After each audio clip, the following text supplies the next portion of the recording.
Dawn breaks over the siege line with the mechanical precision of an artillery barrage, measured not in minutes, but in the 90 seconds allocated for morning stand to. The ritual begins before light touches the parapet, when shadows still pool in shell craters like stagnant blood. 1,000 identical figures stir in the trenches, each performing the same sequence: palm to valve, twist the filter until the click resonates through canvas gloves, draw air, and listen for the steady hiss that confirms another day of breathing, borrowed time. In the communication trench, a quartermaster's gloved finger moves down columns in a leather-bound ledger, marking tallies with methodical strokes. The ink is brown rather than black, a detail that becomes significant only when one considers the scarcity of conventional materials in a world where everything organic has been reduced to ash. His pen scratches against parchment processed from corpse starch, recording numbers that represent lives expended, equipment recovered, quotas satisfied. Each mark carries the weight of bureaucratic sacrament. The morning light catches a Kriegsman's identity seal as he adjusts his respirator with practiced movements. The stamped metal disc swings gently against his greatcoat where a name should hang. The surface bears only numerals: 84723, Regiment, Company, Individual Designation, nothing more. The seal serves as both inventory tag and theological statement, proof that a piece of equipment exists in the correct place at the correct time, and that individual identity contradicts the collective penance that defines existence here.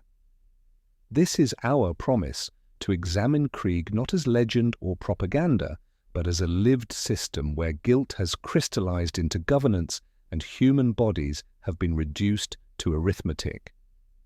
We will trace the mechanisms that transform children into numbers, hope into compliance, and death into currency. We will map the institutions that treat flesh as raw material and souls as accounting entries. The macro perspective reveals a rad-scarred world orbiting its dying star like a penitent's prayer wheel, each rotation marking another tithe of blood offered to the Imperium's endless hunger. Krieg's underground cities function as manufactories of redemption, producing regiments with the same industrial efficiency once applied to mining equipment and chemical weapons. From that atomic-scarred surface, a policy emerged: prove loyalty by expending lives until the account balances. At the meso level, we observe the regiment as factory, the quartermaster as priest. Command structures operate through liturgical precision, where orders are delivered as catechisms and compliance is measured in acceptable loss ratios. The Death Korps functions not as an army but as a processing system, converting guilt into tactical advantage through methodical application of human resources. Each trench bay serves as a work cell, each work cell outputting hours under fire, according to predetermined specifications. The micro details reveal the deeper mechanics. Masks are rarely removed, a fact extending beyond practical necessity into ritual significance. The respirator becomes discipline made visible, and to remove it without order confesses that air matters more than obedience. Identity seals replace names because names imply individuality, and individuality contradicts doctrine. Letters are written daily but never answered, creating the illusion of connection while reinforcing fundamental isolation. The Kriegsman writes to no one he will ever see about days that vary only by how the wind carries gas. These mechanisms interlock with mechanical perfection. The quartermaster values corpses and carbines with identical bureaucratic precision because both serve the same function: tools to be expended in service of redemption. His assistants move along the firing step, noting who fell and which weapons remain recoverable without hazard. The inventory of death follows orderly procedures. A corpse becomes a line item assigned a destination. A carbine becomes a line item reassigned to living hands. The ritual that keeps poison out also keeps people in. Straps are tightened in sequence because sequence resists panic. Speech remains clipped because the mask steals half of every word. The body adapts to being its own weather, breath warming and condensing and returning in endless cycles. There is no room for self inside rubber and doctrine. That is partly the point. On Krieg, the body is a tool. The tool's value is measured after it breaks. This is not rhetorical flourish, but procedural truth. The departmento that governs armies governs through paper, wax, and arithmetic, setting quotas for munitions, for hours under bombardment, for kilometers advanced per thousand casualties. The quartermaster's ledger mirrors those forms in miniature, a pocket-sized version of the Empire's conscience. As morning stand-to concludes, the quartermaster closes his ledger with a sound like a lid on a box no one opens in daylight. In the margins, written in careful script, are notations that require explanation. Heresy years, inherited debt. The first entry points not to present circumstances but to foundational sins, hinting at the colossal transgression that sentenced an entire world to this endless, self-imposed purgatory. Those marginal notations translate from High Gothic into administrative categories that compress planetary catastrophe into filing systems. Heresy years marks the duration of rebellion. Inherited debt quantifies the residual obligation across generations. 15 centuries ago, these were not accounting terms, but the opening movements of a civil war that would transform guilt into governance and trauma into tithe policy. The rebellion began with familiar grievances. Krieg's planetary governor declared independence from imperial taxation, citing conscription quotas that stripped the world's mining guilds, and chemical manufactories beyond sustainable levels. His forces controlled orbital defenses and maintained order through conventional military authority. The rebellion lasted 18 months, during which imperial tax collectors were expelled and tithe shipments suspended. The governor commanded significant support among industrial workers who viewed imperial demands as economic strangulation. The loyalist response eliminated negotiation as possibility. Colonel Jurten of the Krieg 83rd Regiment faced a choice between duty and blood. The rebellious governor was his father. The colonel chose the Imperium. When diplomatic solutions failed and orbital bombardment proved insufficient against hardened positions, Colonel Jurten authorized atomic weapons deployment against his own world. The decision required no external approval. He possessed both tactical authority and moral certainty that heresy demanded absolute correction. The atomic purification lasted 72 hours. Warheads targeted population centers, industrial complexes, and agricultural zones with systematic thoroughness. 97% of Krieg's surface became uninhabitable wasteland. The atmosphere poisoned and oceans boiled into radioactive vapor. Approximately 4 billion civilians died in the initial bombardment. The remaining 3% of habitable terrain consisted of underground installations where loyalist forces maintained defensive positions against both heretical survivors and an environment that had become actively hostile to human life. Colonel Jurten chose continued resistance rather than negotiated surrender. The underground siege lasted 500 years. During those centuries beneath a dead sky, the surviving loyalists developed the ideological framework that governs modern Krieg. Children born in pressure shelters learned that surface light meant death, that their ancestors' sins had scorched the world, and that existence itself represented both debt and opportunity for repayment. Survival became evidence of insufficient devotion. Comfort contradicted penance. Individual desire conflicted with collective redemption. The siege mentality crystallized into religious doctrine through necessity, repetition, and the systematic elimination of alternatives. When imperial forces finally relieved the siege, they discovered a population that had transformed suffering into sacrament. The Departamento Munitorum's post-war assessment recognized both tactical value and administrative convenience in Krieg's self-imposed penance. Rather than rebuilding conventional planetary governance, The Departamento codified the death cult into imperial policy through carefully drafted edicts that converted historical trauma into ongoing military production. The redemption schedules emerged from those negotiations between grief and bureaucracy. Departamento actuaries calculated the precise number of lives required to balance the heretical account, factoring variables including years of rebellion, economic damage, and interest compounded across centuries. The mathematics produced specific quotas, regiments to be raised annually, decades of service to be rendered per citizen, acceptable loss ratios to be maintained until the planetary obligation achieved resolution through systematic expenditure of human resources. Tithe requirements transformed human lives into currency, with exchange rates determined by bureaucratic formula. Standard Imperial Guard regiments counted as baseline value. Siege specialists commanded premium rates due to specialized training costs. Casualties in major campaigns earned bonus credits toward redemption totals. The system treated death as both payment and product, creating economic incentives for tactical doctrines that maximize the efficient expenditure of Kriegsmen according to predetermined schedules.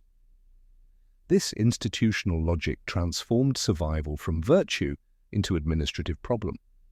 To live beyond assigned operational parameters suggested insufficient commitment to collective redemption. Veterans who accumulated excessive service years faced reassignment to higher-risk duties or training positions where their experience could reproduce doctrine in fresh recruits. The mathematics eliminated room for individual heroism that might contradict the systematic nature of planetary penance. Krieg's governmental structure reflects these priorities through institutional design that fuses military command with ecclesiastical authority. The Planetary Defense Force operates as both army and church, its officers holding dual appointments as combat leaders and redemption administrators. Their authority extends beyond battlefield effectiveness into civilian governance, education policy, and population management, according to doctrinal requirements rather than individual welfare. The Kreshvolt system represents the policy's most systematic achievement. Children are separated from parents at age 5, preventing family bonds that might compromise loyalty to collective mission. Parents surrender children through ceremonial transfer, receiving identity seals as receipts for their contribution to planetary redemption. The children enter institutional care designed to shape identity according to doctrinal requirements rather than individual temperament, family tradition, or personal inclination. Vitae womb facilities complete the system's architecture. These underground complexes function as psychological manufactories where guilt is engineered from birth through environmental design, educational programming, and systematic conditioning. Children learn catechisms before speech, practice drill movements before walking, and internalize death as aspiration before understanding life as alternative. The death cult that defines modern Krieg represents manufactured penance administered through institutional design rather than natural spiritual evolution. Every mechanism serves specific administrative purposes, maintaining tithe quotas, producing compliant soldiers, and converting historical trauma into ongoing bureaucratic efficiency. To meet the tables the system discovered, you do not merely birth bodies, you manufacture the souls that will inhabit them and consent to their systematic expenditure. The institutional framework that transforms trauma into policy requires human raw material shaped according to precise specifications. In the Kresh vaults beneath Krieg's poisoned surface, Cohort 847 enters a system designed to manufacture souls as efficiently as any munitions factory produces shells. The children who arrive carrying nothing but ceremonial transfer documents will leave as numbered inventory, their consciousness calibrated for systematic expenditure. Morning begins before the artificial dawn when recycled air carries the taste of metal shavings and antiseptic through underground chambers. Ration drills teach the first lesson in scarcity through measured portions of corpse starch and reclaimed water, each serving calculated to provide growth without comfort. Children stand in formation while instructors distribute bowls filled to etched lines, learning that hunger represents natural condition rather than deprivation. Those who finish quickly must wait, while others struggle with nausea. Those who cannot finish surrender portions to common stores without complaint. Appetite becomes arithmetic, and arithmetic becomes virtue. Catechism recitation replaces lullabies with doctrine that shapes consciousness through repetition. The children chant litanies before sleep and upon waking, memorizing words whose meaning seeps into subconsciousness like the recycled air they breathe. I am debt made flesh. I am payment rendered willing. I am tool shaped for breaking. The phrases become familiar through endless repetition until meaning dissolves into sound, sound into breath, breath into the steady rhythm that will later synchronize with respirator filters. Handwriting practice corrects small fingers for the paperwork that governs military life. Nibs scratch casualty returns and requisition forms in perfect blocks, each digit squared, each letter identical. The children copy documents that list ammunition, filters, bandage rolls and bodies by the hundred, learning literacy through bureaucracy rather than literature. A teacher's gloved palm presses each page flat, while red wax seals corners with tiny cog and skull icons. Education serves institutional requirements rather than individual curiosity. They also practice letter writing without addressees, a refined cruelty that teaches futility through form. Each exercise specifies no recipient, no dates, only ritual lines copied in careful script. I perform my duty. I await absolution. Pages fold twice and drop through brass slots in chamber walls, swallowed by machinery without sound. When children ask where letters go, instructors answer in liturgy. All true words return to the work. The sentence provides both comfort and warning, its full meaning reserved for later revelation. The white match test at age 8 transforms children into provisional soldiers through respirator-fitting ceremony. Each child receives canvas masks sized for growing faces, rubber seals stiff from manufactories. Instructors light candles and hold flames near filter housings while children breathe through unfamiliar equipment. Flame movement detects leaks, but deeper purposes govern the ritual. Children who hesitate before donning masks earn prayer shifts and reduced rations until compliance becomes automatic. The mask represents protection and submission simultaneously, keeping poison out while suppressing individual identity. Surnames dissolve into numbers through administrative processes that treat names as variants from standardized production. Children learn numerical designations rather than family connections, understanding that identity represents bureaucratic convenience rather than personal significance. Family bonds are severed through institutional design that pathologizes parental attachment as operational liability. Siblings become cohort mates, and affection becomes variance from acceptable parameters, requiring correction through increased drill time. Munitorum audits arrive quarterly, bringing clerks with red ink who circle numbers in ledgers while adjusting resource allocations. The auditors calculate oxygen budgets based on projected growth rates, determining atmospheric mixtures required to sustain developing soldiers without waste. Caloric intake measurements are adjusted against physical development, producing compliant soldiers rather than healthy individuals.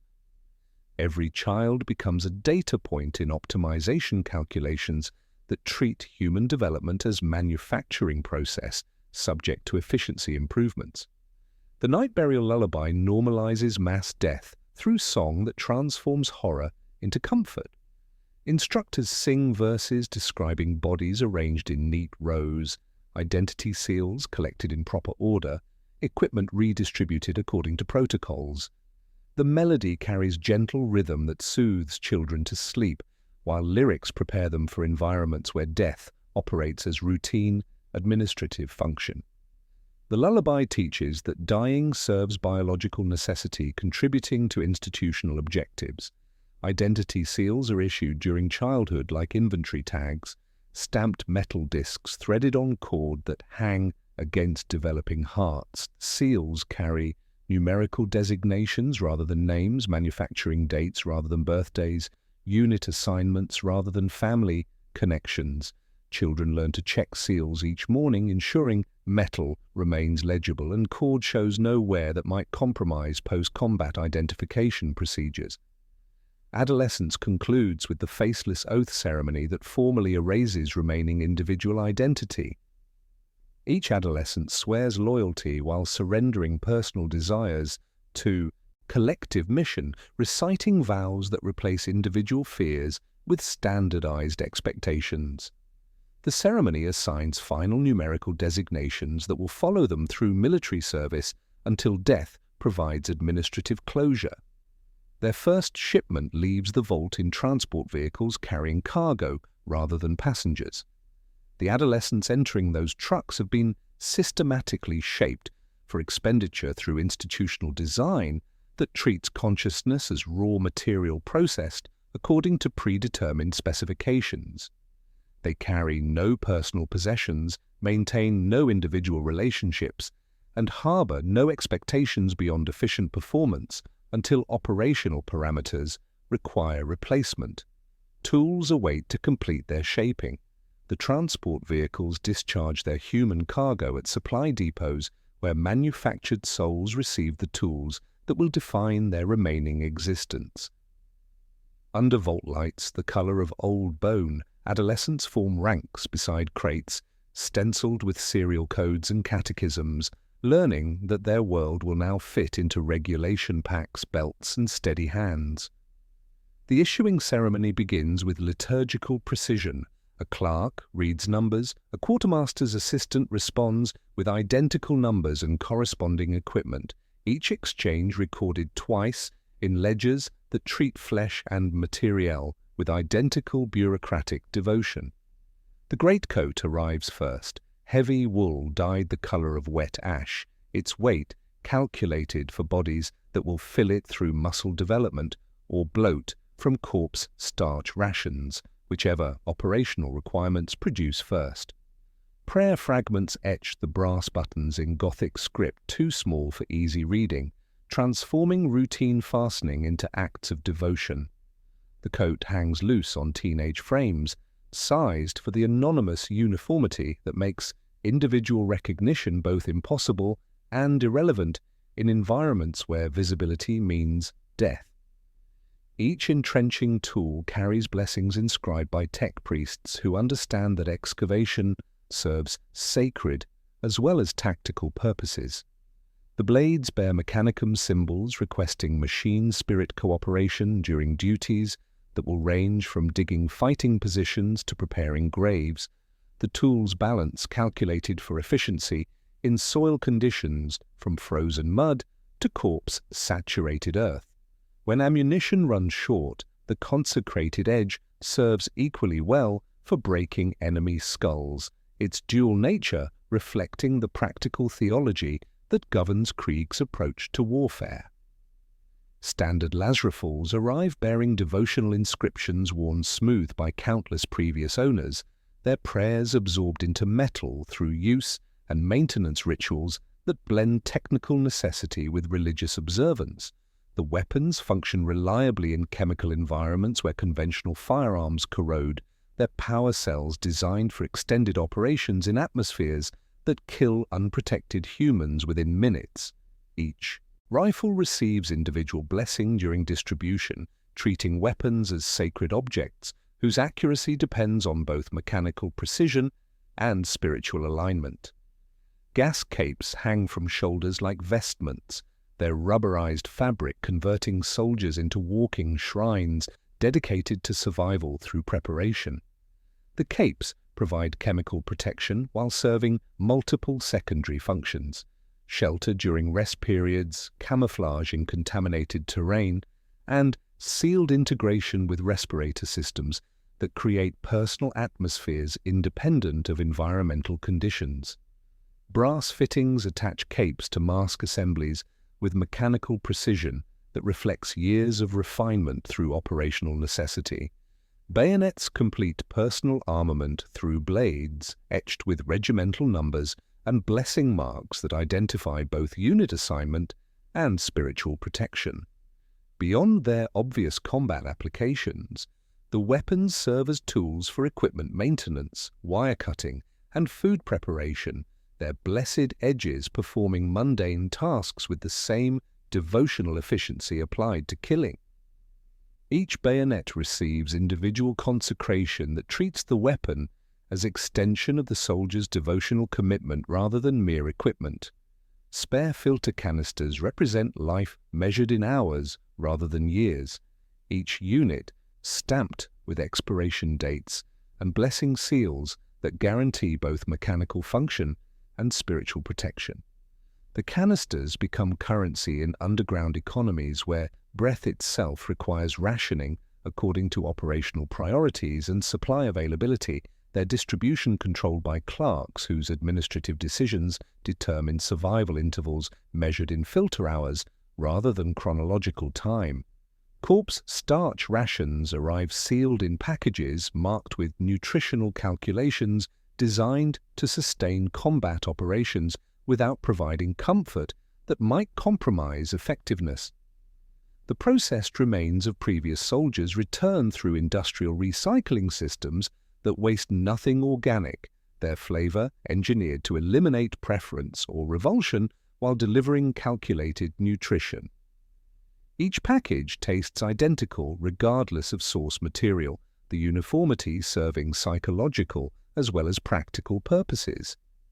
One glass ampule accompanies each kit, clear liquid sealed beneath a brass cross that gleams despite underground storage conditions.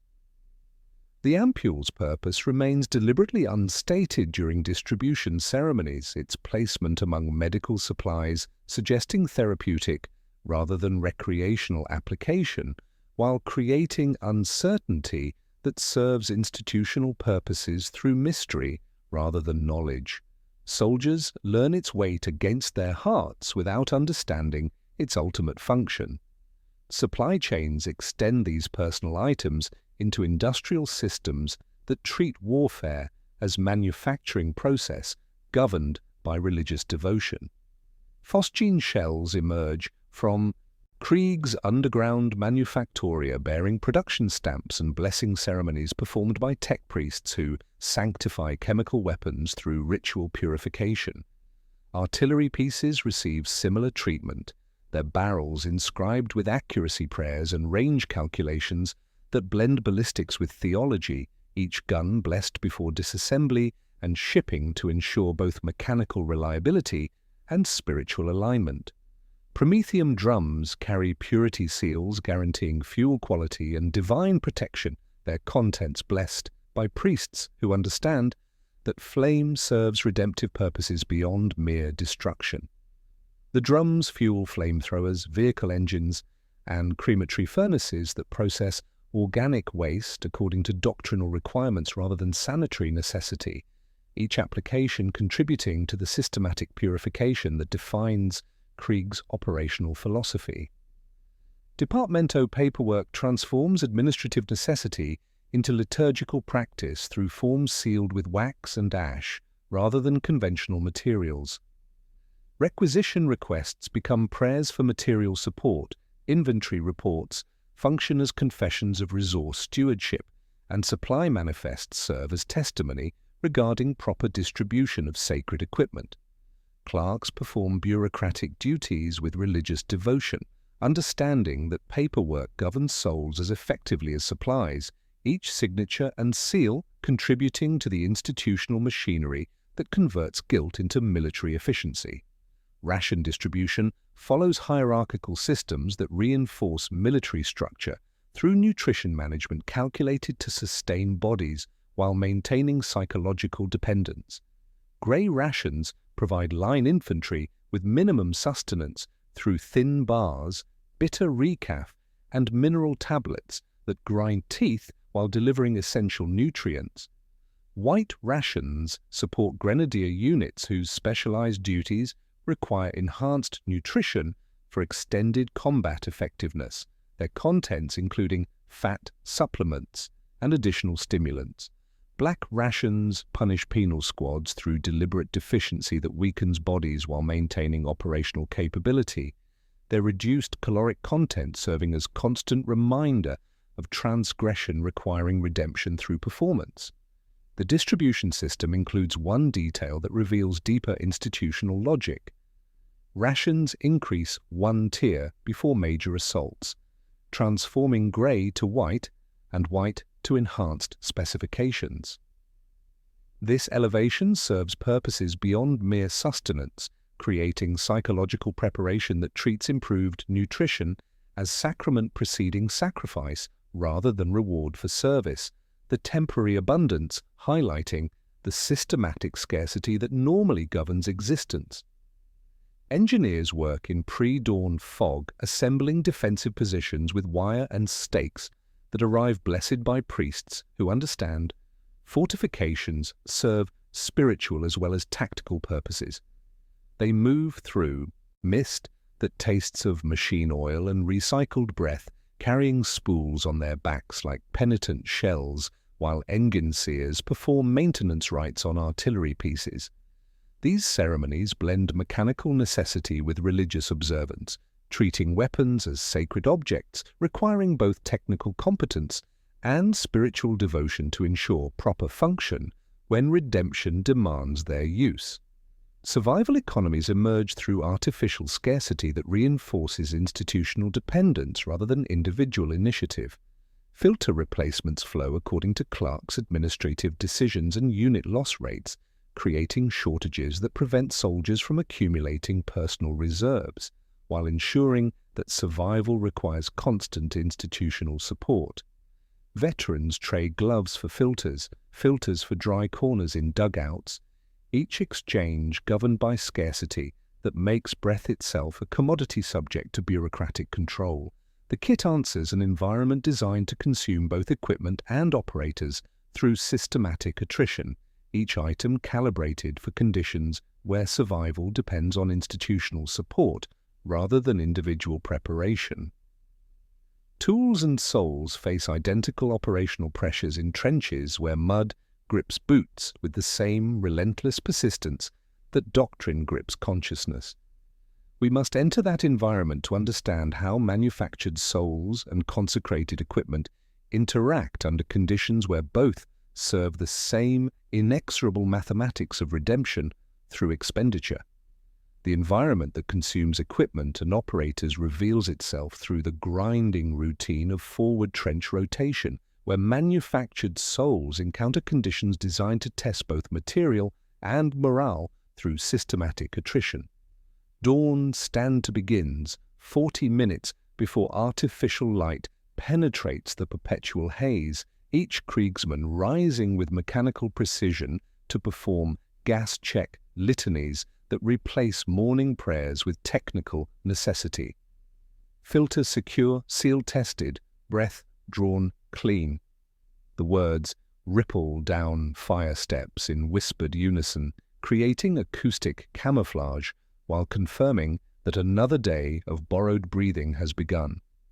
Wiring parties prepare for night operations during these pre-dawn hours, their movements synchronized by conditioning that treats individual survival as secondary to collective mission completion. They crawl into no man's land under cover of artillery that provides both concealment and psychological comfort through familiar percussion, dragging coils of razor wire through mud that contains more organic matter than soil. Each strand receives blessing before deployment, transforming defensive preparation into devotional practice that treats fortification as prayer made manifest through steel and systematic suffering.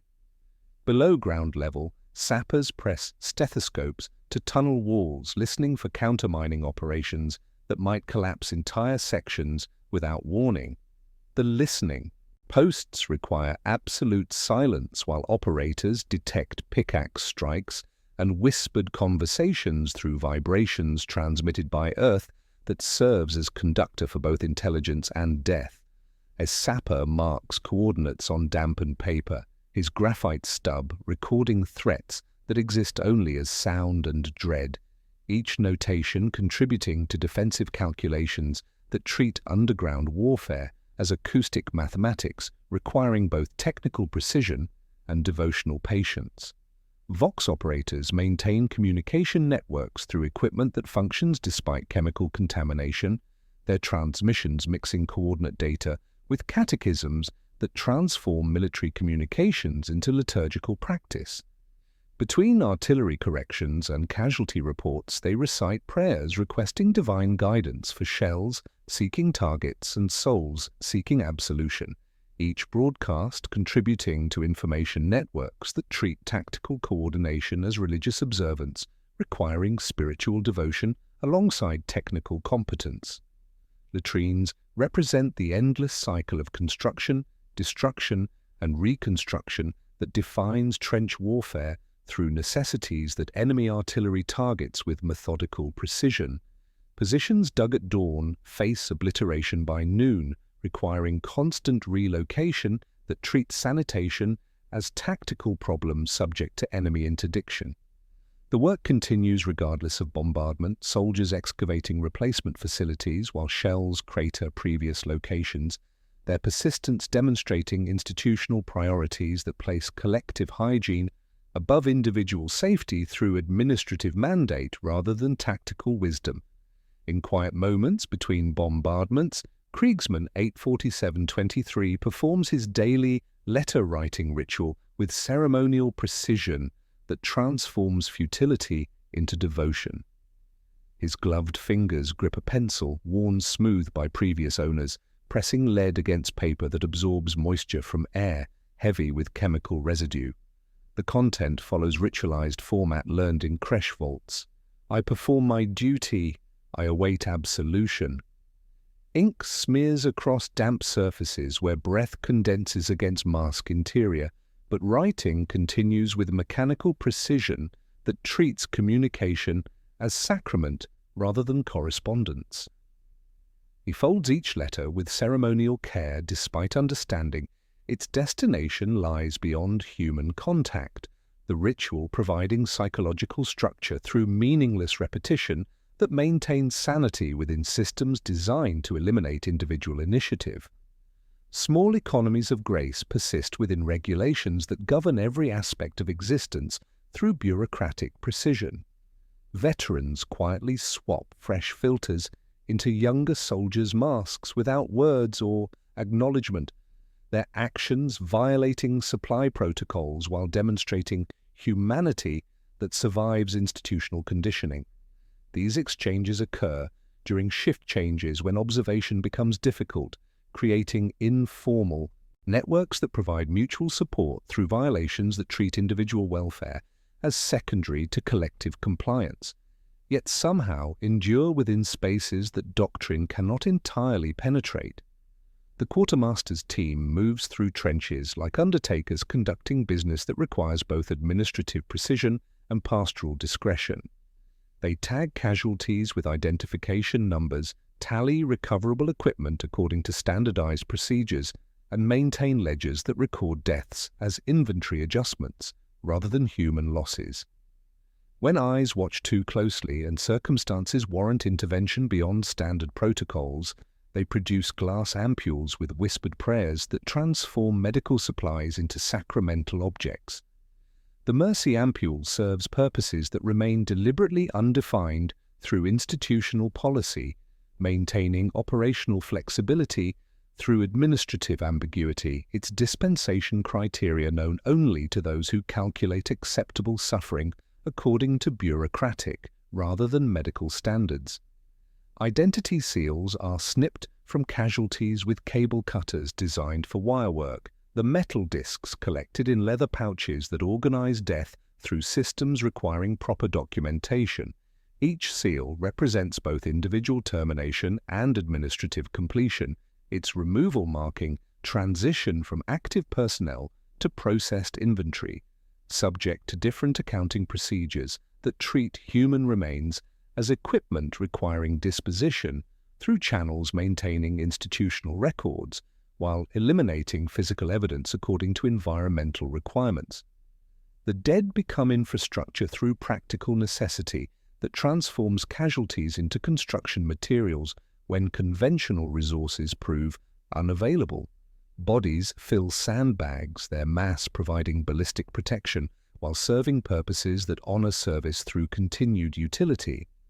Trench walls incorporate organic matter through engineering techniques that maximize available resources, treating human remains as materials subject to structural requirements rather than religious observance, though psychological impact reinforces doctrinal messages regarding individual expendability in service of collective objectives measured through quotas rather than tactical advantage. This grinding routine requires discipline that sustains manufactured souls through conditions designed to break both body and consciousness through systematic application of hardship calculated to produce compliance rather than mutiny. The mechanisms that maintain order, despite circumstances that would normally produce desertion, operate through doctrinal conditioning that transforms suffering into evidence of proper function rather than system failure. We must examine those doctrines that compel bodies forward into mathematics, where survival represents variance from acceptable parameters, and death provides administrative closure, satisfying institutional requirements through human expenditure calculated by clerks who measure souls with identical precision applied to ammunition inventories. The doctrines that compel bodies forward operate through control mechanisms designed to eliminate variance from predetermined parameters, treating human behavior as engineering problem requiring systematic correction rather than moral guidance. Commissars patrol trench bays with mechanical regularity, their movements timed like metronomes measuring the rhythm of institutional compliance. They recite articles of faith and articles of war in alternating sequences, creating unified doctrine where spiritual transgression and tactical failure receive identical administrative response. Correction occurs through removal rather than punishment, understanding that efficiency demands replacement of malfunctioning components rather than repair attempts that compromise operational schedules. The bolt pistol remains holstered during routine patrols, its threat administered through institutional authority rather than personal intimidation. A Kriegsman who hesitates during stand-to, questions coordinates during briefings, or displays excessive concern for individual survival faces reassignment through administrative processes that treat inadequate performance as system malfunction. The transition involves no formal proceedings, merely notation in ledgers that reclassify personnel according to operational requirements, transforming soldiers into inventory subject to reallocation when specifications prove insufficient. Penal sections move through trenches identified by black ration satchels that mark their bearers as expendable resources subject to accelerated consumption. Their reduced nutrition serves both practical and psychological purposes, weakening bodies while reinforcing the consequences of deviation from acceptable parameters. These units form assault spearheads where doctrine requires maximum expenditure with minimum tactical investment, their mortality rates approaching statistical certainty through assignment to objectives calculated for elimination rather than completion. Grenadier squads represent the system's opposite pole, rehearsing room clearance operations with religious precision that transforms tactical training into devotional practice. Their white ration satchels provide enhanced nutrition supporting specialized duties, while their coordination emerges through conditioning that eliminates individual initiative while maximizing collective effectiveness. Each movement follows prescribed sequences learned through repetition until muscle memory replaces conscious decision-making, creating human machinery calibrated for specific operational requirements. Core siege doctrine reduces warfare to mathematical formulae contained in documents bearing official seals and blessing marks. Creeping barrages advance at predetermined rates, timed to heartbeats rather than ground conditions. Their precision calculated to provide psychological comfort through familiar percussion while clearing defensive positions according to schedule rather than tactical observation. Gas screens deploy like incense during religious ceremonies, their chemical clouds providing concealment while serving theological purposes that transform environmental modification into purification ritual requiring technical precision and devotional commitment. Assault waves receive scheduling through loss rate table 6b, clinical documents featuring columns for expected redemptive yield and variance tolerance. These calculations treat ground gained and lives lost as equally significant variables in equations designed to optimize resource utilization according to bureaucratic requirements rather than battlefield necessity. Engineers cut wire under fire according to timetables that ignore casualty projections, their work continuing despite losses because doctrine requires completion regardless of human cost. Flamers advance into defensive positions with weapons blessed for purification duties, their operators accepting mortality rates approaching statistical certainty, while understanding that function requires expenditure rather than preservation. The central contradiction emerges through regulations that criminalize survival beyond assigned operational parameters. Soldiers who exceed predicted survival durations face administrative review evaluating continued existence as failure to prosecute objectives with sufficient devotion. This bureaucratic sin receives punishment through reassignment to duties carrying enhanced mortality expectations, treating individual persistence as evidence of inadequate commitment rather than tactical competence deserving recognition. Munitorum variance defines the statistical tolerance within which death receives classification as productive expenditure rather than wasteful loss. The variance calculations determine whether casualties contribute to redemptive objectives or represent administrative failure requiring procedural correction. Survival outside these parameters becomes variance requiring adjustment through reassignment, ration reduction, or enhanced disciplinary measures designed to restore statistical compliance with projections generated by clerks who measure souls through identical precision applied to ammunition inventories. This doctrine treats human life as ammunition subject to management principles governing conventional military supplies, expended efficiently through calculated deployment, accounted precisely through administrative procedures, replaced systematically through recruitment processes maintaining operational capability regardless of individual losses.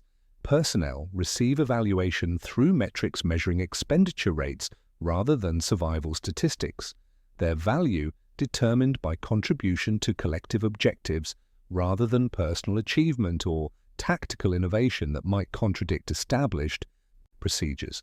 The system operates through institutional logic, eliminating individual agency while maximizing collective compliance, treating soldiers as components in machinery designed to convert human resources into territorial gains through calculations ignoring moral considerations in favor of mathematical precision.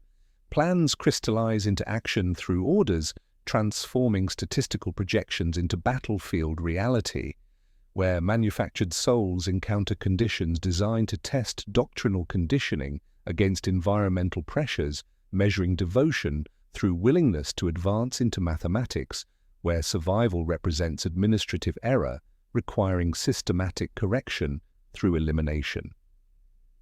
Orders crystallize into action at 347 hours when artillery preparation begins lifting in calculated stages, each battery adjusting elevation according to timetables synchronized with chronometers that measure redemption in minutes rather than mercy.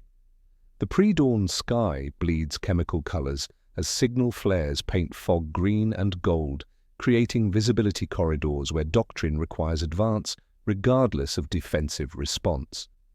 1,000 identical figures perform final equipment checks with mechanical precision, masks tightened until rubber seals press flesh into compliance, gas capes secured with brass fittings that transform soldiers into walking shrines dedicated to systematic expenditure.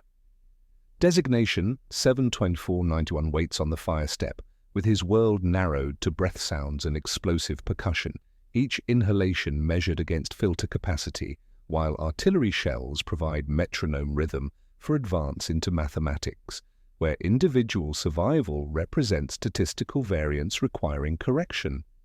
His identity seal catches the chemical light, stamped metal where a name should hang, while his greatcoat hangs heavy with moisture that tastes of metal and institutional certainty.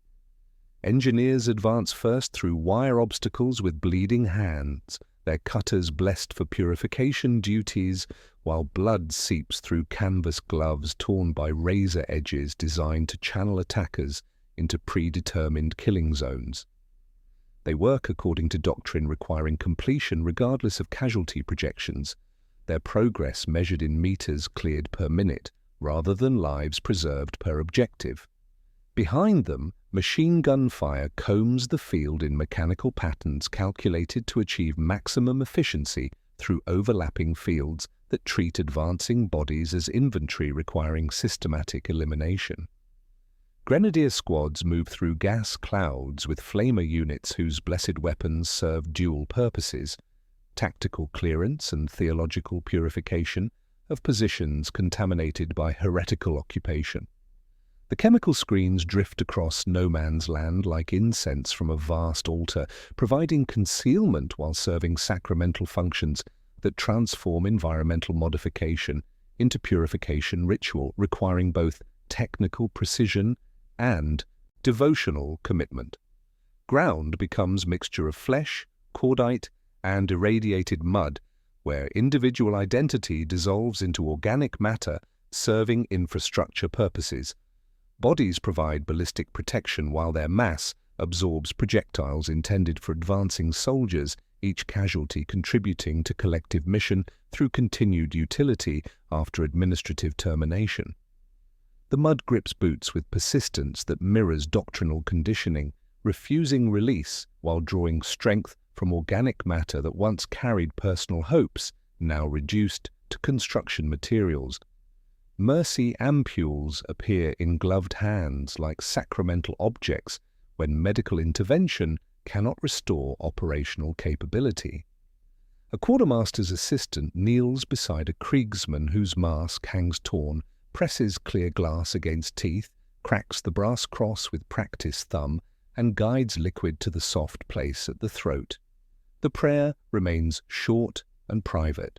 Eyes close because ledger entries accumulate with identical precision applied to ammunition expenditure, creating administrative balance between resources consumed and objectives achieved through calculations that treat human consciousness as inventory subject to disposition when specifications prove inadequate.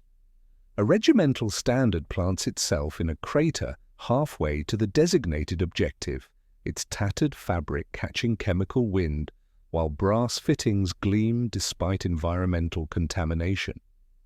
The image captures both triumph and futility in single frame.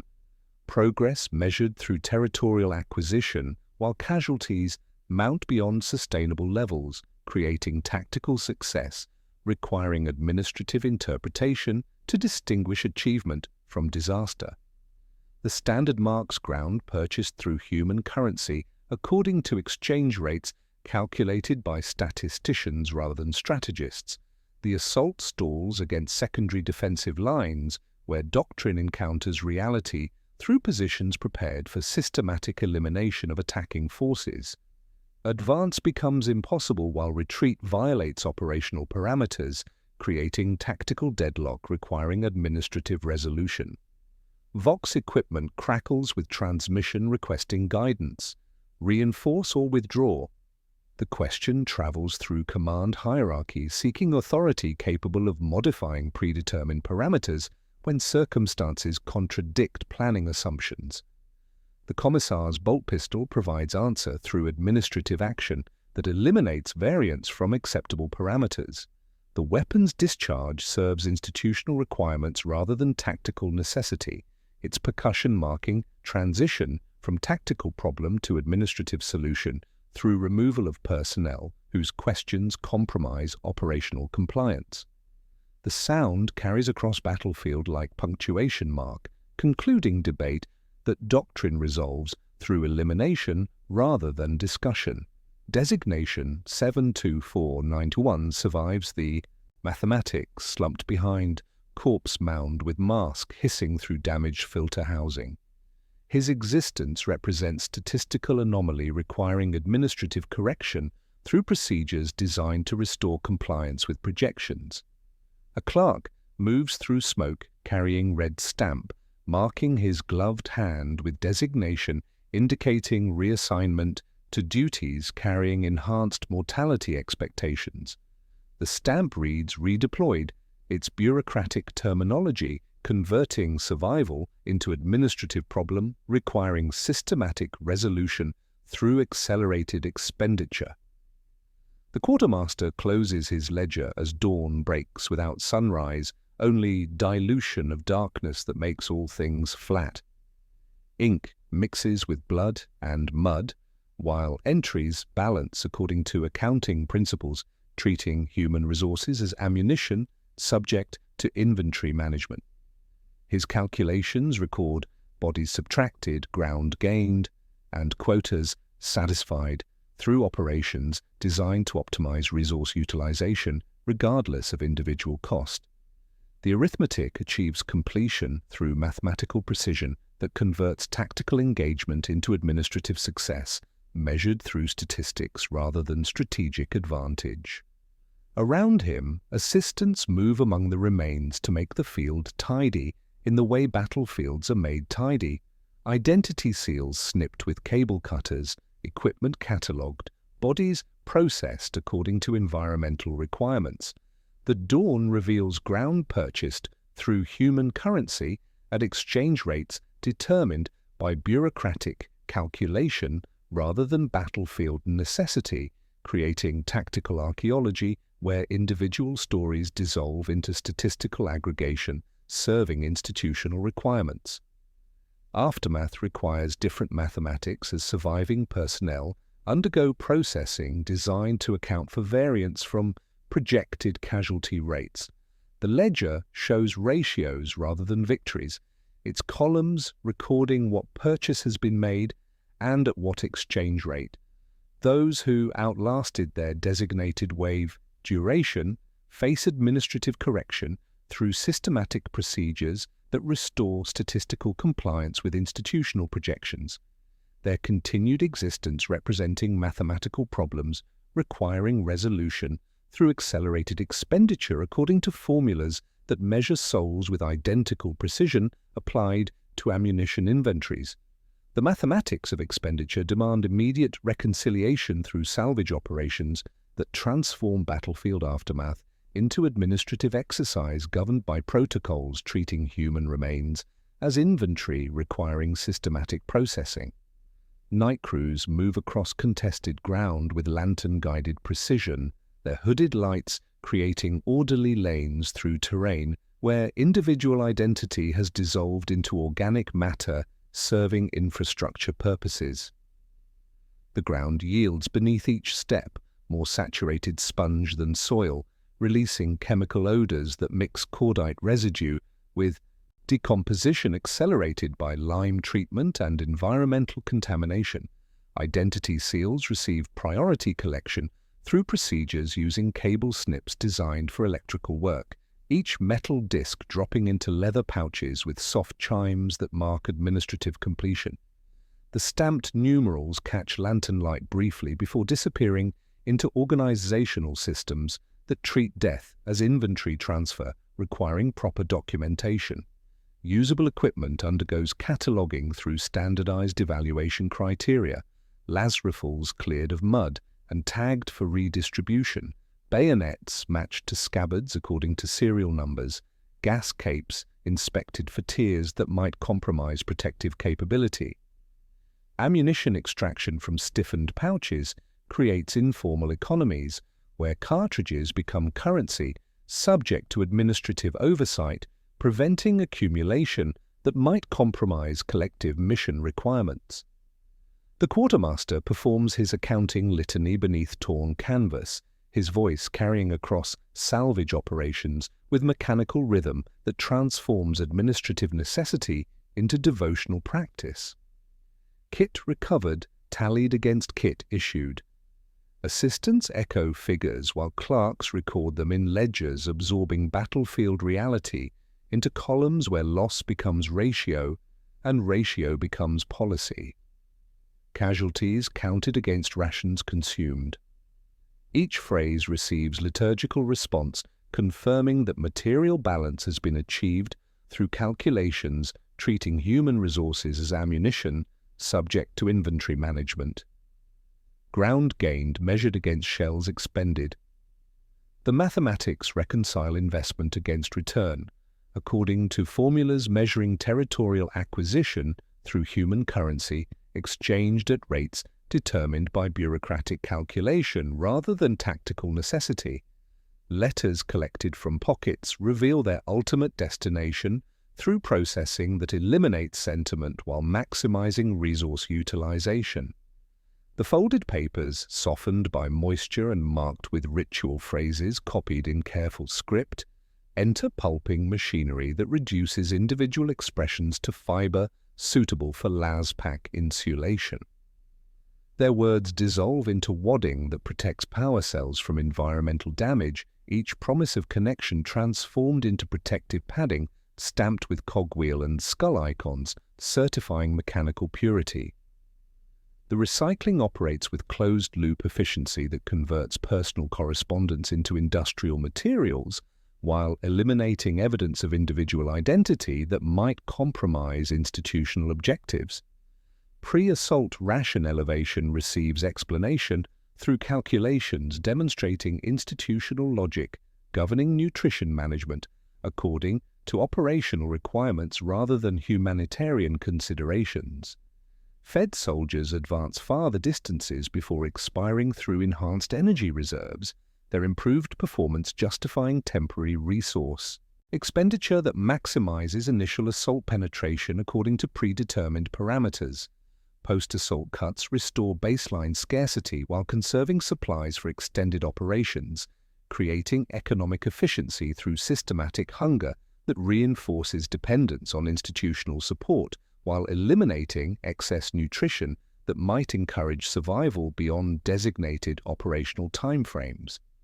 The accumulated mass of the dead receives disposition through systematized procedures answering practical questions without ceremonial flourish.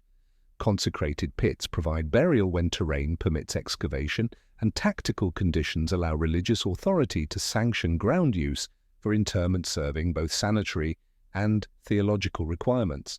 Lime treatment represents standard protocol for organic matter, requiring accelerated decomposition in environments where conventional burial proves impossible due to soil saturation or enemy interdiction requiring immediate area clearance for subsequent operations. Where infrastructure permits comprehensive processing, rendering operations convert organic matter to lamp oil and corpse starch through industrial techniques, maximizing resource recovery while minimizing waste accumulation. These procedures remain unspoken but systematized, their efficiency measured through output calculations rather than moral considerations. Fat renders to illumination fuel for trench lamps, protein processes into ration supplements, while cloth and leather contribute to gasket work and equipment padding. The closed system wastes nothing organic while treating human remains as raw materials subject to industrial refinement according to established protocols that prioritize utility over sentiment. Survivors like 72491 face redeployment through administrative processes designed to correct statistical variance from projected casualty rates. Mine-clearing operations under fire provide accelerated expenditure opportunities for personnel whose continued existence represents mathematical problems requiring systematic resolution. The red stamp marking his glove indicates reassignment to duties where survival rates approach statistical certainty of elimination within predetermined timeframes, restoring compliance with projections through enhanced mortality exposure. Training cadre assignments utilize veteran experience to transmit doctrine to replacement personnel while exposing instructors to cumulative risk through extended service duration.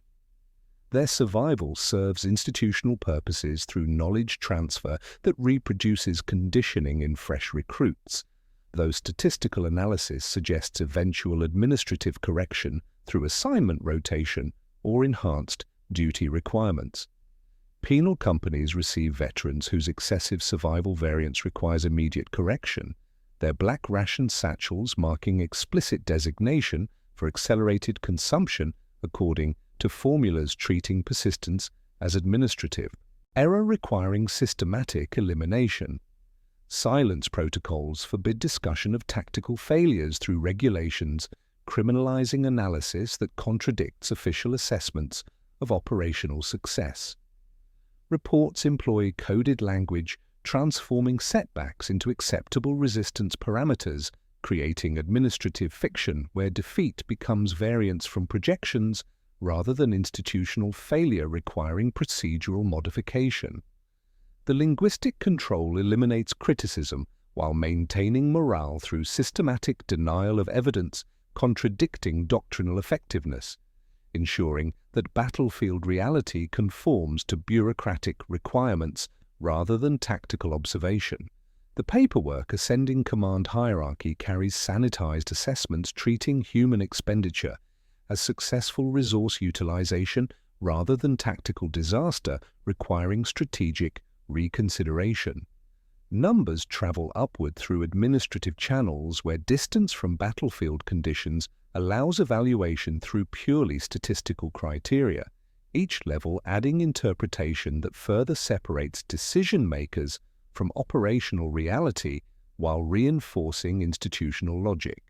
The calculations require review by authority capable of determining whether exchanges represent worthwhile investments or wasteful consumption requiring procedural adjustment, their decisions governing future operations through projections that treat human life as renewable resource subject to systematic harvesting according to quotas rather than strategic objectives achieved through tactical competence. The ledger's journey through departmental hierarchy begins with physical transformation that mirrors its content's conversion from human reality into administrative abstraction.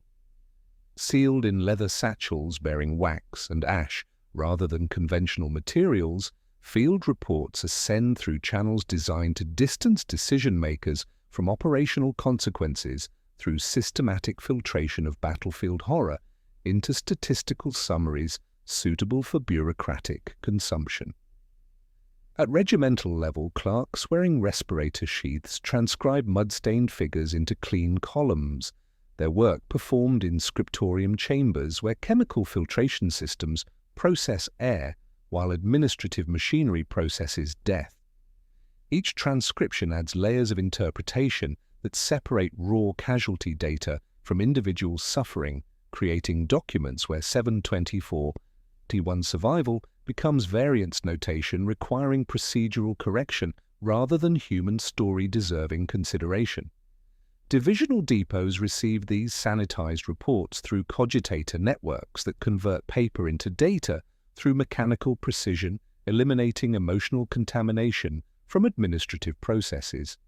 Kit return ratios undergo keying into calculating engines, casualty totals face reconciliation against ration draws, while ground gained receives mapping against ammunition expenditure through formulas treating territorial acquisition as mathematical function rather than tactical achievement requiring strategic evaluation. The departmento's audit chambers reveal institutional architecture where human calculators operate abaci with priestly devotion, while cogitator banks hum through calculations converting field reality into ratios suitable for year-on-year comparison across multiple theaters. wallboards track throughput measurements in bodies per kilometre rather than tactical objectives achieved, their displays cross-referencing human expenditure against filter hours, LAS cells, and promethium consumption according to formulas that treat consciousness as commodity subject to market optimization. Here emerges the central reframe that transforms understanding of Krieg's entire institutional purpose. Redemptive yield operates as managerial concept rather than mystical promise, its calculations performed by statisticians armed with actuarial tables rather than saints guided by divine inspiration. The planet's penance functions through throughput targeting designed to sustain imperial supply requirements while managing planetary guilt according to psychological principles that maintain compliance through systematic manipulation of hope and despair. Loss rate tables occupy central positions in administrative chambers, their clean columns bearing headings for expected redemptive yield, variance tolerance, throughput targets, and kit return rates. These documents determine battlefield operations through projections calculated by clerks whose margins carry notations regarding weather patterns, enemy doctrine, railway capacity, and population growth curves in Krieg's vault cities. The saints receive invocation in document headers while decisions belong entirely to administrators whose competence lies in resource management rather than spiritual guidance or tactical wisdom. Krieg's famous fearlessness reveals itself as engineered property produced through systematic conditioning rather than natural devotion or spiritual transformation. The institutional machinery strips away avenues of refusal through creche programming that reduces individual identity to serial numbers, catechisms that treat breathing as taxation, white match testing that links hesitation to hunger, letter-writing exercises that teach futility through form, and mask protocols that replace faces with hissing metronomes.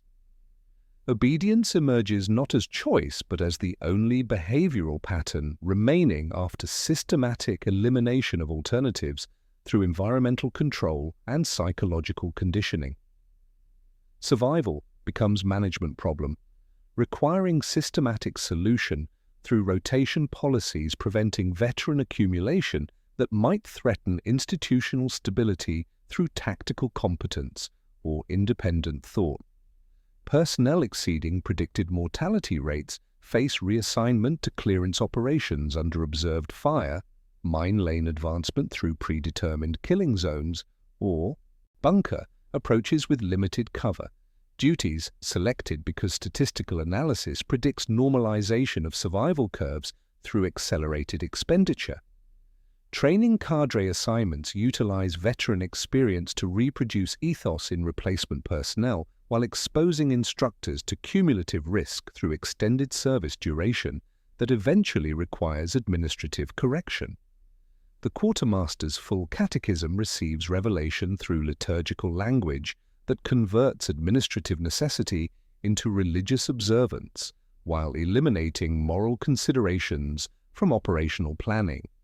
Count the shells, count the souls, return the kit. The deficit is heresy, the surplus is waste.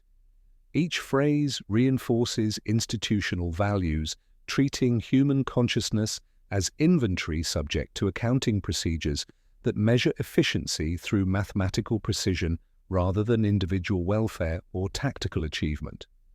The catechism transforms death into bookkeeping exercise while treating persistent survival as resource management problem requiring systematic resolution. Acceptable loss rates emerge from calculations performed by clerks whose authority derives from administrative competence rather than military experience, spiritual insight, or tactical wisdom. These functionaries possess actuarial training enabling statistical analysis of human expenditure according to supply chain requirements, their projections determining casualty rates that optimize imperial resource allocation while maintaining planetary guilt management through psychological manipulation. Their decisions govern battlefield operations through mathematical models that ignore individual suffering while maximizing collective expenditure according to predetermined quotas. The moral inversion achieves completion through revelation that hope of redemption functions as control, technology designed to maximize both casualties and compliance through systematic manipulation of spiritual aspiration. The promise of absolution maintains morale while ensuring advancement into mathematics where survival represents variance from acceptable parameters requiring administrative correction through accelerated expenditure.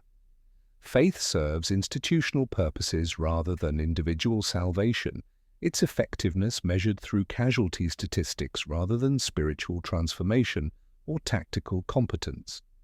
The Death Korps represents Imperial military doctrine's logical endpoint where human beings become ammunition subject to systematic expenditure through bureaucratic efficiency that eliminates moral considerations from resource management. Individual consciousness dissolves into aggregate performance measured through ratios comparing input against output according to formulas treating souls as inventory items subject to disposition when specifications prove inadequate for institutional requirements. This administrative machinery operates through compartmentalization that separates moral responsibility from operational consequences, allowing functionaries to perform duties requiring systematic elimination of human consciousness while maintaining psychological distance from individual suffering through procedures that convert death into statistical abstraction. The system's efficiency depends on hierarchical structure extending upward through administrative levels where distance from battlefield conditions enables evaluation through purely mathematical criteria, creating institutional architecture that treats redemption as renewable resource subject to harvesting according to quotas rather than strategic objectives. The bureaucracy administering systematic redemption requires examination of functionaries who translate statistical projections into operational reality through administrative competence divorced from moral consideration. These clerks audit souls through actuarial precision while remaining subject to oversight from superior authority whose decisions determine whether calculations represent efficient utilization or wasteful consumption requiring procedural modification. When battalions consistently fall below yield projections, correction scales through exemplary expenditure orders featuring more dangerous objectives, tighter timetables, and reduced support that increases exposure until statistical curves return to acceptable parameters through systematic application of scarcity and fire. The functionaries who translate statistical projections into operational reality operate at the intersection where administrative necessity acquires breadth and weight, transforming battlefield horror into ledger entries through procedures that treat human consciousness as inventory requiring systematic disposition. The quartermaster's dugout functions as both aid station and accounting office, its atmosphere heavy with promethium fumes, antiseptic, and the metallic taste of recycled air processed through filtration systems that clean atmosphere while calculating engines process death with mechanical precision. Daily triage operates through throughput calculations that justify medical intervention only when projected recovery enables continued operational contribution within acceptable timeframes. The quartermaster evaluates wounds according to standardized criteria, measuring treatment cost against expected utility, his gloved fingers moving between injury assessment and ledger notation with identical bureaucratic precision. Most wounds receive morphia and prayer rather than surgery, because doctrine prioritizes operational efficiency over individual preservation, treating medical supplies as finite resources requiring conservation for cases producing measurable return on administrative investment. Field medici understand the arithmetic without requiring access to actuarial tables. A lung puncture receives invocation and breath mask adjustment. A shattered femur earns morphia, rosary pressed to canvas glove, and reassignment to inventory pending disposition. Those requesting miracles hear the counting litany instead, delivered with quiet precision that eliminates hope while maintaining procedural compliance through religious observance converted into administrative efficiency. The mercy ampule criteria receive final revelation through clinical specifications, eliminating sentiment from medical decision-making while maintaining operational effectiveness through systematic euthanasia. Respiratory failure with compromised seals qualifies for intervention because mask damage prevents continued service while creating contamination liability, threatening unit effectiveness through atmospheric breach requiring immediate correction. Abdominal wounds exceeding operational time frames earn dispensation when projected recovery duration conflicts with assault schedules demanding immediate personnel replacement rather than extended convalescence consuming resources without contributing to throughput targets. Fractures preventing movement during advances receive mercy through calculations demonstrating that immobile personnel compromise unit effectiveness while consuming supplies better allocated to operational soldiers. The glass ampules serve administrative purposes rather than humanitarian ones, their dispensation governed by efficiency requirements treating individual suffering as secondary to collective mission completion. No heroics compromise schedules because doctrine eliminates medical intervention conflicting with predetermined operational parameters requiring systematic expenditure according to statistical projections.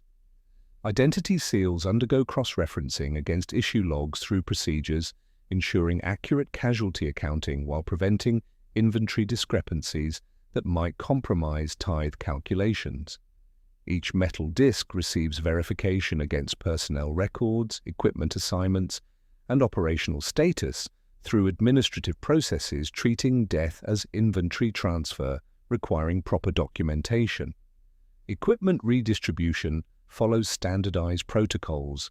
Las rifles, stripped from casualties, undergo cleaning and inspection before reassignment.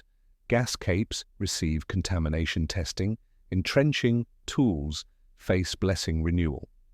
The seals bundle into leather pouches for casualty returns, satisfying departmental requirements, their numerical designations enabling statistical analysis while eliminating individual identity that might compromise collective objectives. The mask question receives definitive institutional answer through regulations governing respirator protocols with religious precision. Removal occurs only twice during standard service, childhood fitting establishing proper seal configuration, and mortuary verification confirming identity for casualty accounting purposes. Between these events, masks remain sealed through policies treating face exposure as operational liability, threatening both individual survival and unit effectiveness through contamination risk requiring systematic prevention rather than personal choice. The quartermaster maintains personal mask for contamination emergencies, its filters pristine in sealed storage despite operational requirements rarely justifying deployment. Years pass without use while he processes casualties whose masks failed under conditions his administrative privilege avoids, creating dry irony where protective equipment remains untouched while surrounded by systematic death requiring bureaucratic management. The contradiction highlights institutional hierarchy protecting functionaries while consuming operational personnel according to predetermined quotas. Administrative heresy consequences reveal the system's self-perpetuating logic through escalating measures designed to restore statistical compliance when yields fall below projections. When battalions underperform against targets, rations decrease to enhance motivation through systematic hunger. Bombardments intensify, creating tactical pressure requiring accelerated advance, while exemplary measures increase through reduced support and tighter operational timeframes. The numbers must balance regardless of human cost because institutional credibility depends on meeting quotas rather than achieving tactical objectives through competent leadership or strategic innovation. The system's mathematical logic creates conditions where failure to meet quotas generates requirements for higher quotas through escalating measures, increasing rather than decreasing human cost. Administrative success depends on casualty production rather than territorial gain, creating institutional incentives, prioritizing statistical compliance over tactical competence through systematic elimination of alternative success metrics that might contradict predetermined projections. Supply reduction forces advancement into killing zones, artillery support, withdrawal increases enemy fire exposure, while operational tempo acceleration reduces recovery time until statistical compliance returns through accelerated expenditure rather than improved tactics. This arithmetic governed extended campaigns where generational quotas faced consumption through systematic expenditure exceeding sustainable replacement rates, forcing institutional modifications affecting Krieg itself rather than merely its military exports. One siege consumed resources beyond normal parameters, requiring administrative responses altering planetary policy through necessity rather than strategic choice, creating challenges where doctrine faced revision through mathematical imperative rather than moral consideration. The extended meat grinder demanded explanations for subsequent cohorts whose conditioning required modification to account for operational realities exceeding previous projections. The extended campaign that consumed generational quotas found its ultimate expression in the 17-year siege of Vrax Prime, where Krieger methodology faced testing beyond all previous parameters and proved its capacity for infinite escalation, provided sufficient human resources remained available for systematic expenditure. The fortress world became a laboratory for administrative doctrine, its layered defensive systems providing ideal conditions where warfare transformed into manufacturing process measured through casualty production rather than territorial acquisition.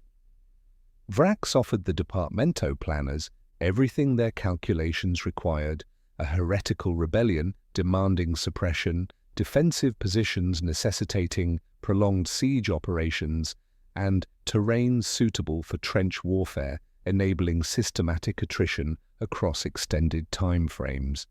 Death Korps regiments rotated through siege lines with mechanical precision, each deployment calculated to optimize throughput according to predetermined schedules that treated human consciousness as renewable resource subject to harvesting through bureaucratic efficiency rather than tactical competence.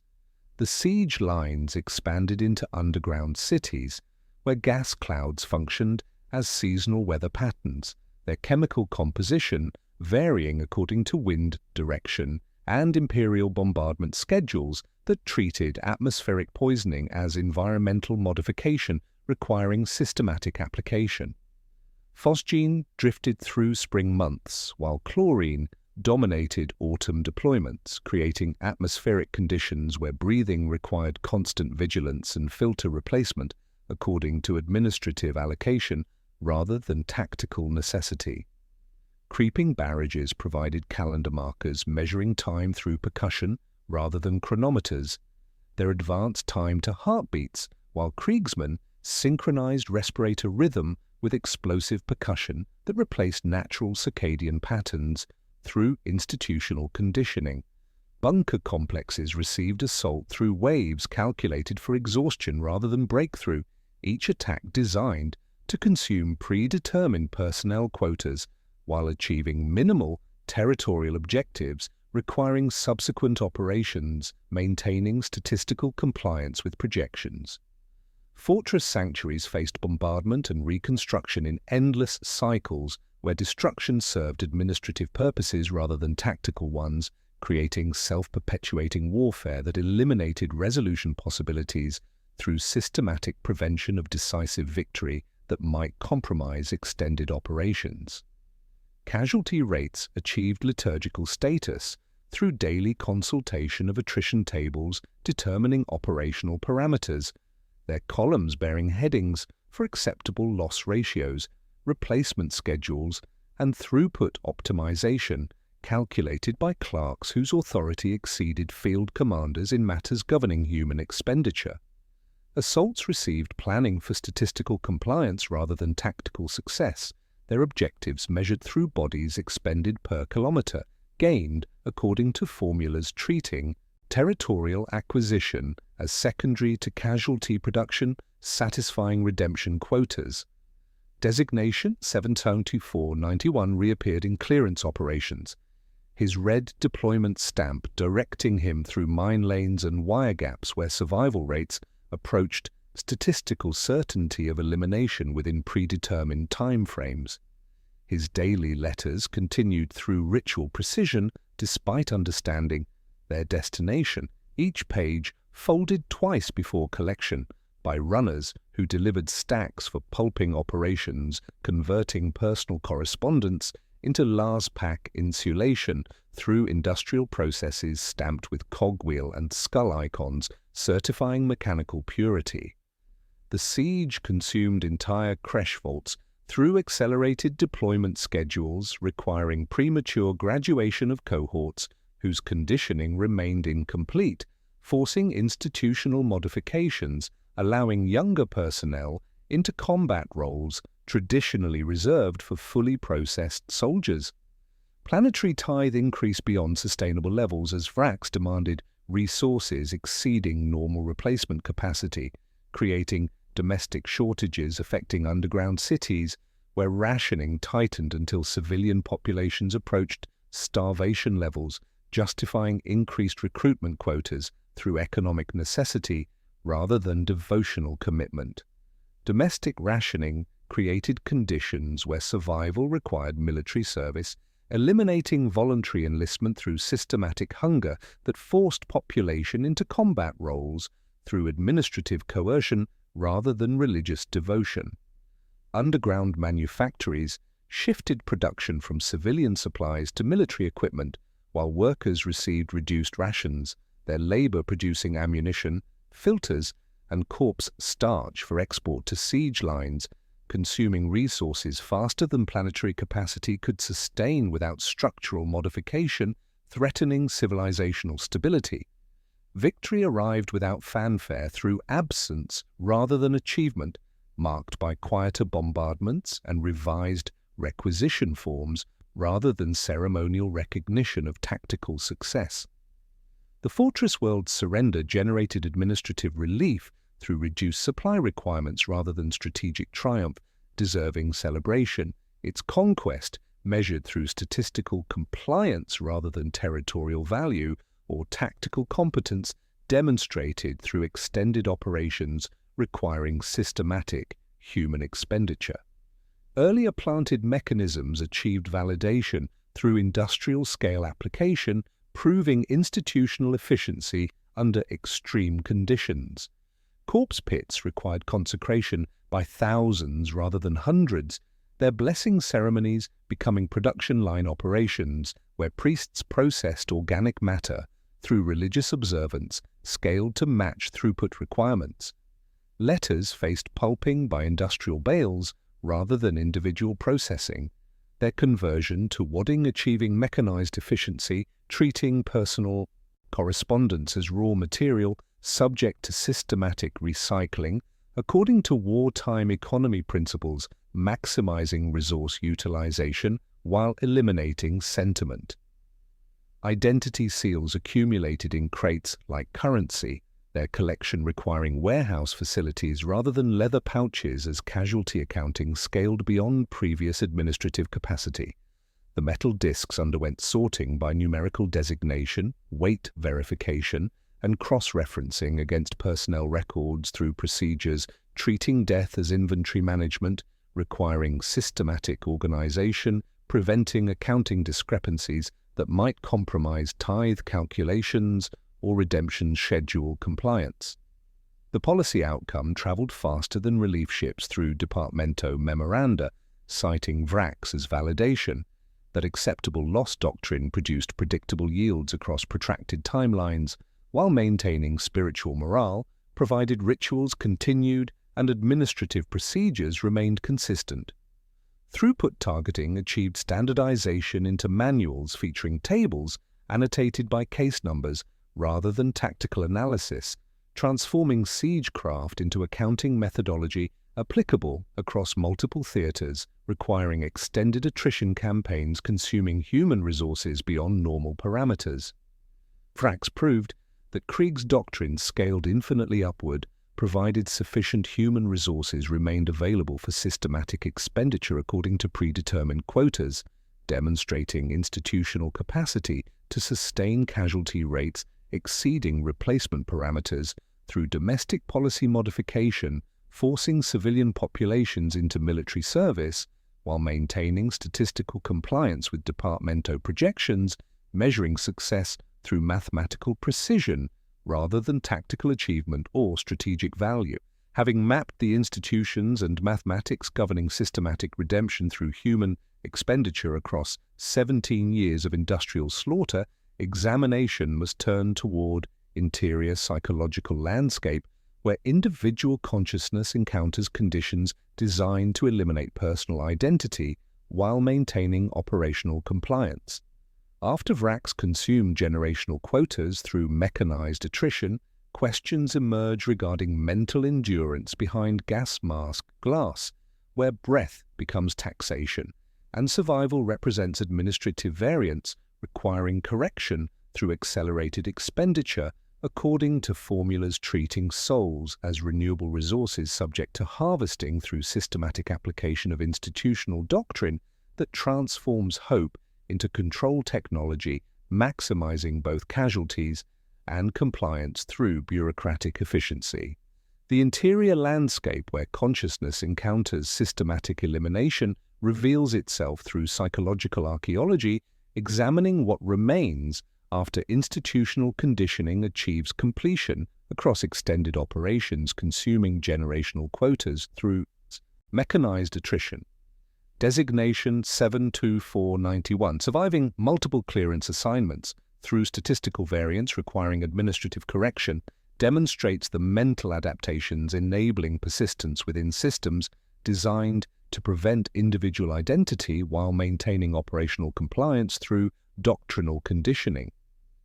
His interior weather operates through sensory replacement where breath sounds become lullabies providing comfort through mechanical rhythm rather than human connection, each inhalation measured against filter capacity while creating percussion that synchronizes consciousness with institutional requirements.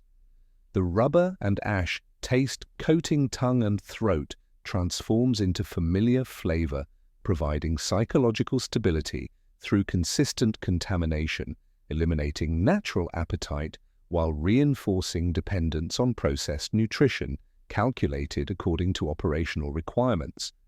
The identity seal's weight against his chest provides constant reminder of numerical designation replacing personal history, its metal mass becoming meditation focus, where individual consciousness encounters institutional identity through physical pressure marking heartbeat rhythm.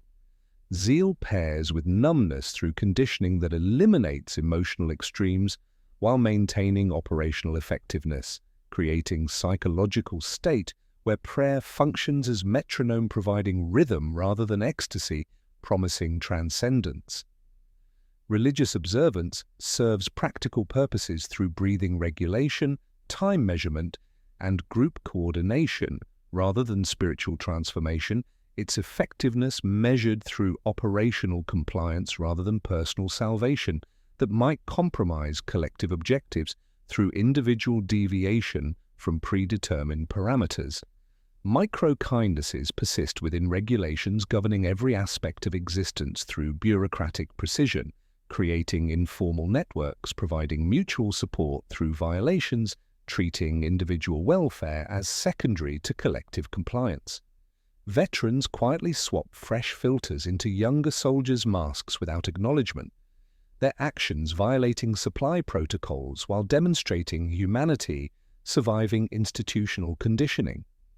Surrendered ammunition passes between Kriegsmen during quiet periods, creating resource redistribution based on need rather than administrative allocation, while enemy burials receive performance with rote dignity, treating opposing casualties as fellow victims of systematic warfare rather than theological enemies deserving desecration. The respirator right hesitation receives its promised payoff through administrative mercy rather than execution, demonstrating institutional flexibility, accommodating variance within acceptable parameters, while maintaining overall compliance with operational requirements.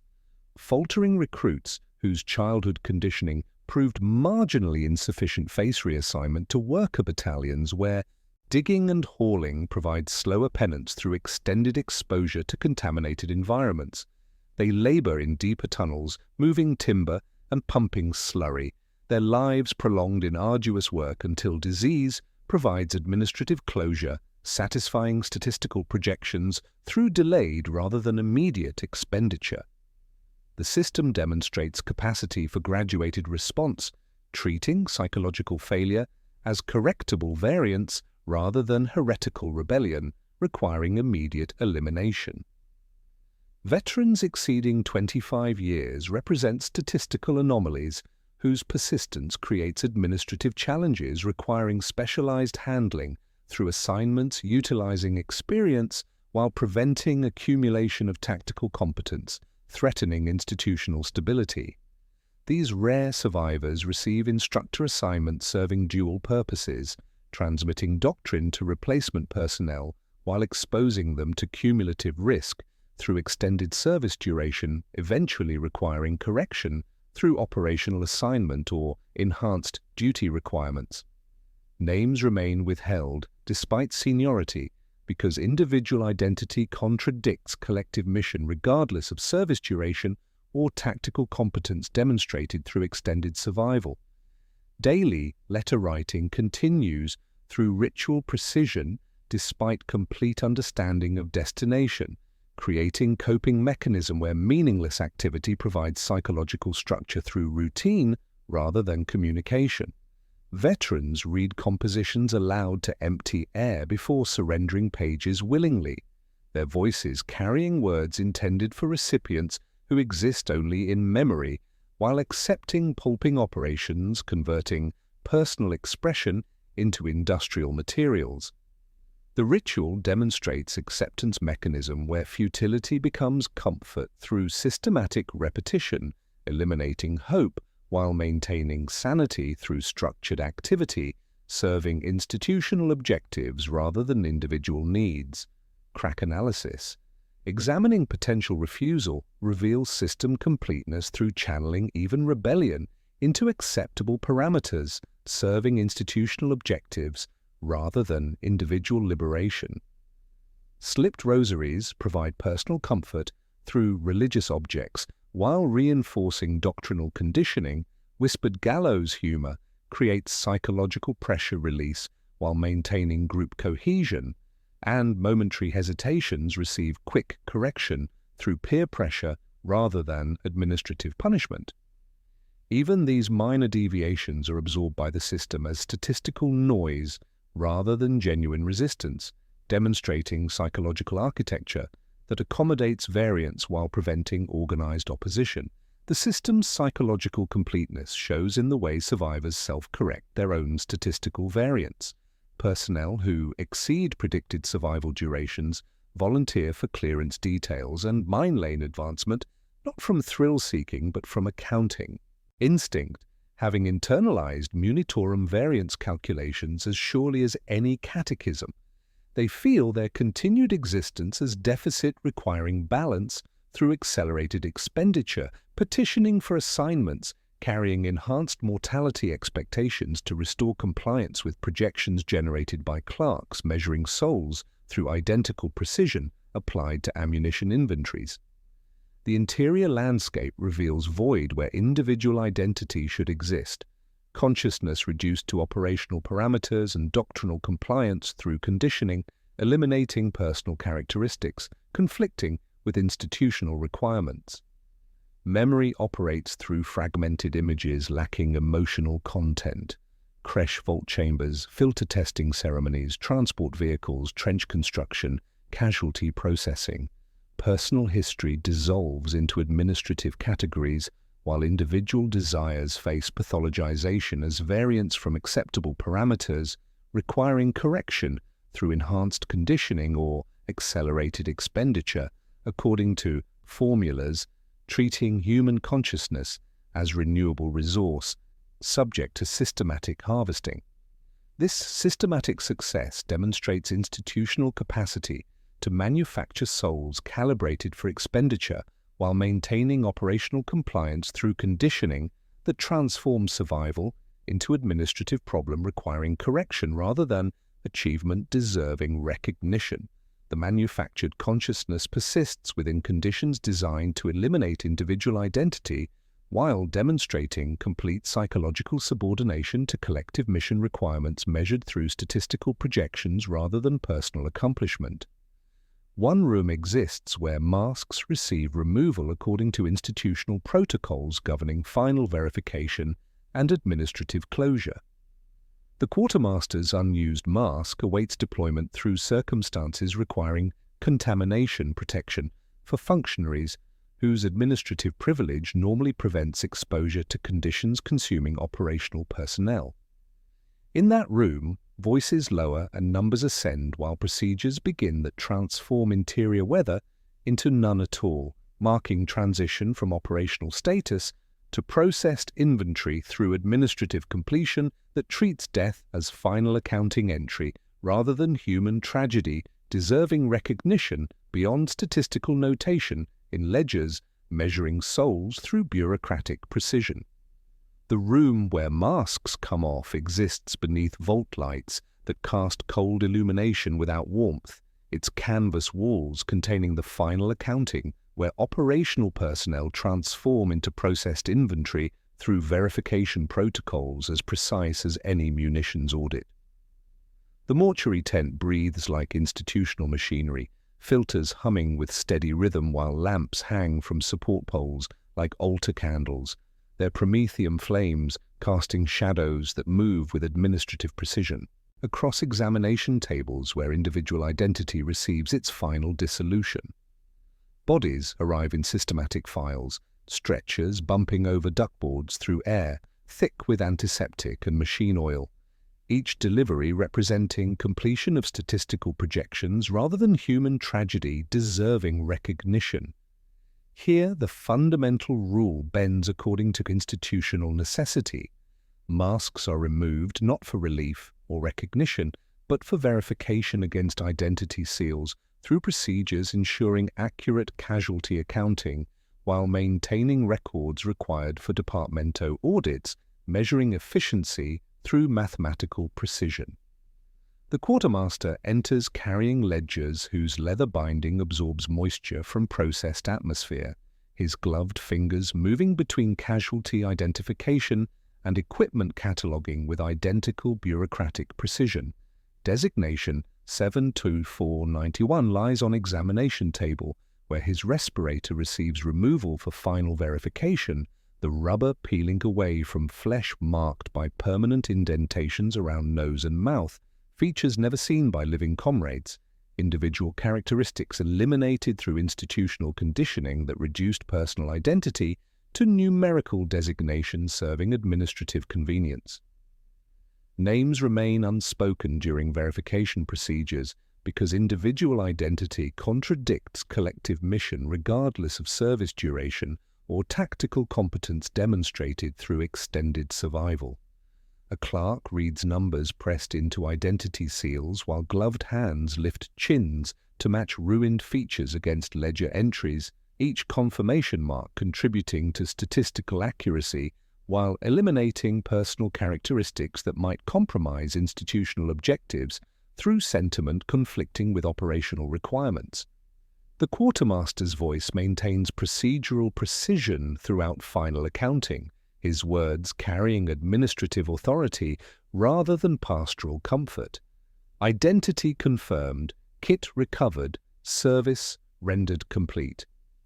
Each phrase marks transition from active personnel to processed inventory through bureaucratic language, eliminating emotional content while confirming completion of institutional obligations according to established protocols. Equipment undergoes systematic cataloguing, las rifles stripped, dried, blessed, and re-racked according to standardized procedures. Bayonets find new scabbards after blessing renewal. Gas capes receive inspection for tears, compromising protective capability. Entrenching tools face consecration for continued service. Identity seals are snipped with cable cutters designed for electrical work, threaded onto leather thongs counted by tens and hundreds, bundled and sealed for shipment to archive shrines where numerical designations enable statistical analysis while eliminating evidence of individual existence. All planted hooks achieve resolution through systematic revelation, demonstrating institutional logic governing every aspect of existence within systems designed to eliminate individual identity while maximizing collective compliance. Ledgers count shells and souls because Departamento requires both for calculations, measuring resource utilization against territorial acquisition according to formulas treating human consciousness as ammunition subject to inventory management. The arithmetic balances both sides of imperial faith, tonnage against battalions, ground gained against lives expended, each column recording exchange rates determined by clerks rather than strategic necessity. Letters surface among personal effects, softened by sweat and moisture, their penciled lines neat from vault school training. Runners deliver stacks to canvas drums where cog priests feed them into chattering machinery. Paper becoming fiber, fiber becoming wadding, wadding becoming insulation for last packs stamped with cogwheel and skull icons. Private correspondence transforms into public function because sieges require material more than sentiment, the conversion achieving resource efficiency while eliminating evidence of individual identity through industrial recycling that wastes nothing organic. Masks receive removal only for childhood fitting and mortuary verification because face exposure represents operational liability, threatening unit effectiveness through contamination, risk requiring systematic prevention rather than personal choice. The quartermaster maintains his personal respirator in sealed storage, filters pristine despite operational requirements rarely justifying deployment. Dry irony where protective equipment remains untouched while surrounded by systematic death requiring bureaucratic management. The unused mask awaits inheritance through administrative succession, passed to quartermaster designate with ledgers that outlive their owners like institutional creeds requiring perpetual maintenance. Survivors face final redeployment through administrative processes designed to utilize remaining utility while preventing accumulation of tactical competence threatening institutional stability. Training assignments perpetuate the system through knowledge transfer, reproducing conditioning in replacement personnel, while clearance details provide accelerated expenditure opportunities for veterans whose continued existence represents mathematical problems requiring systematic resolution through enhanced mortality exposure according to statistical projections, restoring compliance with Departamento calculations. The arithmetic of redemption achieves complete expression through institutional architecture, where faith serves bureaucracy, while bureaucracy harvests faith through systematic manipulation of spiritual aspiration. Hope of absolution maintains operational compliance while ensuring advancement into mathematics, where survival represents variance from acceptable parameters requiring administrative correction through accelerated expenditure. Doctrine operates as logistics with liturgy, engineers zeal to serve paperwork, let paperwork harvest zeal, converting guilt into governance and bodies into arithmetic through bureaucratic efficiency that eliminates moral consideration while maintaining operational effectiveness. Bleak Echo completes the cycle through image mirroring the opening trench scene with complete understanding of institutional mechanisms governing systematic redemption through human expenditure. Far beneath dead sky, in creche vault corridors smelling of oil and damp wool, a child presses practice mask to face and counts until the hiss steadies. The instructor's voice comes thin through her own filter, repeating lines the trenches whisper at dawn, I am a number, I am a tool, I will be used. Nearby, a clerk sharpens pencil over fresh ledger and tests the point, preparing columns for casualties not yet born while calculating quotas requiring systematic fulfillment through human expenditure measured with identical precision applied to ammunition inventories. Cognitive closure emerges through understanding that existence within the Death Korps represents calibration for loss, followed by systematic consumption through methodical processes eliminating moral consideration while maintaining operational efficiency. To be in the Death Korps is to be manufactured for expenditure, methodically, efficiently, without complaint. Each breath requires taxation paid through institutional compliance, individual identity, dissolving into operational parameters, serving collective mission requirements, where survival represents administrative variance requiring correction through accelerated expenditure. The breathing tax achieves payment in full through systematic elimination of personal characteristics conflicting with institutional objectives, creating manufactured souls calibrated for expenditure while maintaining statistical compliance with projections measuring success through mathematical precision rather than tactical achievement. The ledger closes with entries balanced according to accounting principles, treating death as inventory transfer requiring proper documentation, while the cycle sustains through replacement personnel entering systems designed to reproduce identical conditioning across generational quotas. The breathing tax continues, exacted in full, column by column, breath by numbered breath, until breathing stops and the cost transfers to replacement lungs drawing identical air through identical filters, while identical clerks sharpen identical pencils over ledgers whose columns await identical entries, measuring souls through bureaucratic precision that converts guilt into governance without remainder, complaint, or end.